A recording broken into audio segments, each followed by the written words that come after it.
रोजगाराचा विषयच काढलाय। माझं जाहीर पत्रकार महोदय आपल्या निमित्तानं रणजित सिंह शिंदेंना आव्हान आहे, आपण जर खरंच त्या ठिकाणी सेवा करताय तर एखाद्या वडिलांना दिलेला शब्द पूर्ण करणारा खराच पोरगा मर्द असतो। 600 रुपये उद्या जमा कर आणि मग मैदानात ये। आर गड्यानो, तुम्हाला पटांगणात ये गडी म्हणला ही बारा पटांगणात आलाय। आर मी पटांगणात 2 वेळा येऊन गेलो, तुम्हाला गावलो नाही। आता तुम्हाला सगळ्याला एकाच कोंड्यात घेतलंय, कसा बाहेर निघताय बघतोस। औदुंबरांच्या काळानंतर कधी आपल्या परिवाराला पंचायत समितीवर सत्ता स्थापन करता आली नाही आणि मग ही योग्य वेळ होती।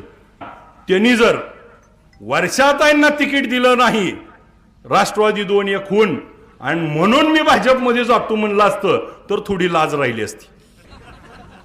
एक कारखाना ऐकलाय 41 वर्षांना देऊन टाकलाय आणि ती गडी सांगतोय आम्हाला उमेदवारी पाहिजे। अहो त्याच गटात पंचायत समितीला पडलाय तुम्ही आणि जिल्हा परिषदला उभा राहायला लागलाय।